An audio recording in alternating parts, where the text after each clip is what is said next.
रात का समय। शहर की ओर जाते हुए रास्ते पे एक बाइक मध्यम गति से दौड़ रही है। बाइक सवार के माथे पर हल्की सिलवटें उभर आ रही है। वह कुछ परेशान सा किसी सोच में डूबा एक दिशा में बाइक चलाए जा रहा है कि तभी बादल गहरा जाते हैं और हल्की बारिश गिरने लग जाती है। यूं अचानक शुरू हुई बारिश उसे थोड़ा सुकून देती है और उसके चेहरे की परेशानी हल्की हो जाती है। बाइक सवार एक घर के बाहर अपनी बाइक पार्क करके अंदर की ओर चल देता है। वह पूरा भीगा हुआ है। ऊपर आकाश में बिजली का जोर जोर से कड़कना जारी है। वह आदमी कंधे से बैग उतारकर कमरे के सेंटर में पड़ी टेबल पर अपना बैग रखता है और खुद हाथ प्रभ टेबल के पास रखी कुर्सी पर बैठे अपने हाथों के बीच अपना सर छुपा लेता है। वह सोच में डुबाई होता है कि तभी कमरे की खिड़की तेज हवा के झोंके से खुल जाती है और तेज हवा का बहाव तेजी से अंदर आता है और उसे झंझोर देता है। वह हड़बड़ा कर उठता है और फट से खिड़की बंद कर देता है और जैसे ही मुड़ता है उसके सामने पड़ी टेबल पर उसे एक चुड़ैल बैठी दिखाई देती है जो खीसे निपोर कर हंस रही है। वह सहम जाता है और अपनी आंखें बंद कर लेता है और जैसे ही दोबारा खोलता है तो सामने कोई नहीं होता।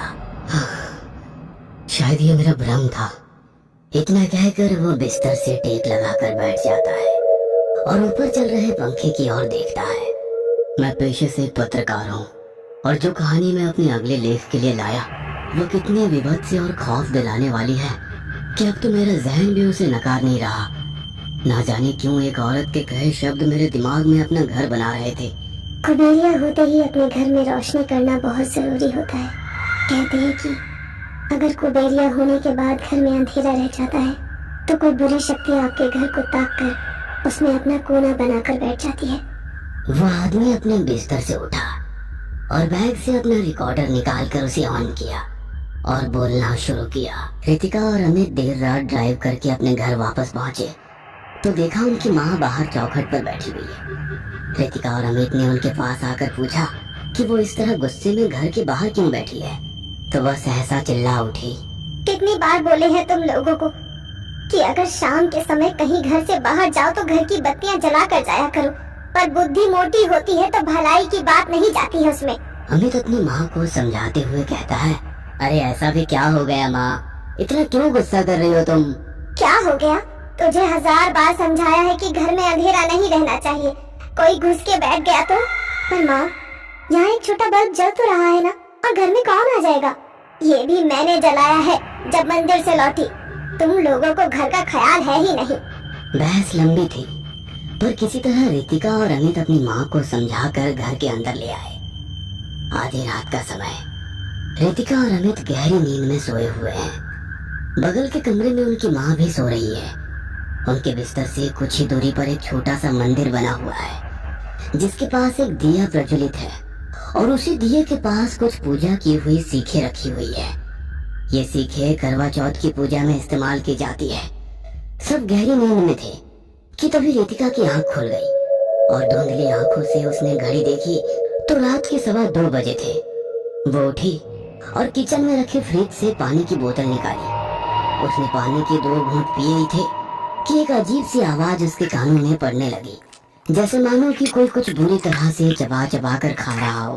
थोड़ी देर को ये सब रितिका को उसका भ्रम लगा, जैसा कि अक्सर आधी रात में लोगों को हो जाता है।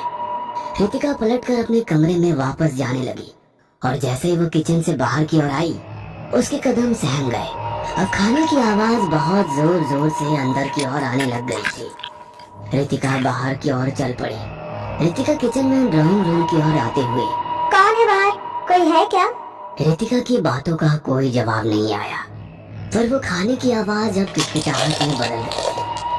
रितिका जरा सी आगे बढ़ी ही थी कि उसके पैरों के पास एक खून से सना हुआ हड्डी का एक छोटा टुकड़ा उसके पैरों पर आ गिरा और रितिका हड़बड़ा के डर के पीछे हट गई। उसने वहां से देखा कि उसकी माँ वहां एक जगह सहमी सी खड़ी हुई है और एक टक दरवाजे की चौखट को ताक रही है। क्या हुआ माँ?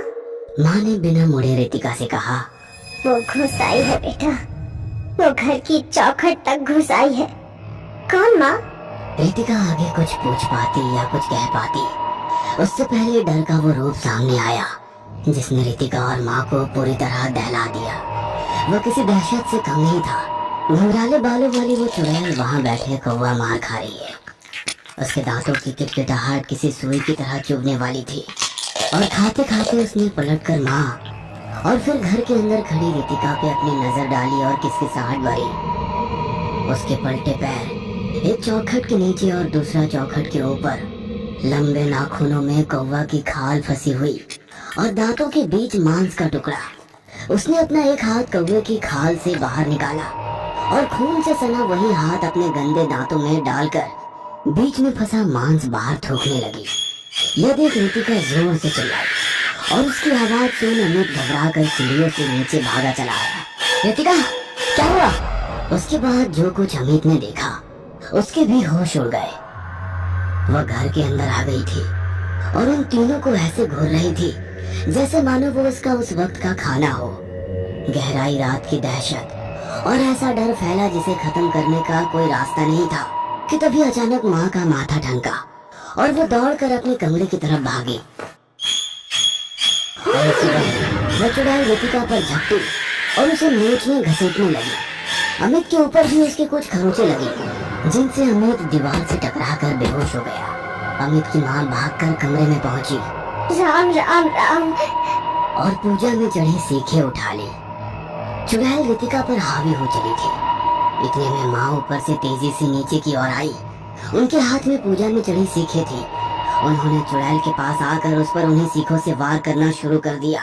माँ ने सीखों के टुकड़े कर उन्हें एक एक करके चुड़ैल पे मारना शुरू किया और वो रितिका से दूर हट गई और दर्द में गुर्राने लगी। जैसे जैसे सीख के टुकड़े उस पर बरसते वो बाहर की ओर गुर्राते हुए भागती।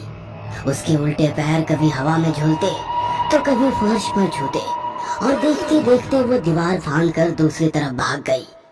जब अमित को होश आया तो वो दर्द से कराह रहा था। रितिका रोए जा रही थी और माँ, उनके हाथों में अभी भी कुछ सीख के टुकड़े थे। धीरे धीरे कर दहशत की रात बीती। वो दोबारा नहीं लौटी थी। कहानी जो कुबेरिया से शुरू हुई थी खौफ में बदल गई थी। क्या वास्तव में अंधेरा देखकर उसे कोई अपना घर बना लेता होगा? रितिका और अमित की कहानी से तो यही साबित होता है। इतना बोलकर पत्रकार ने अपना रिकॉर्डर ऑफ किया कि तभी अचानक घर की बत्ती चली गई। ये क्या हुआ?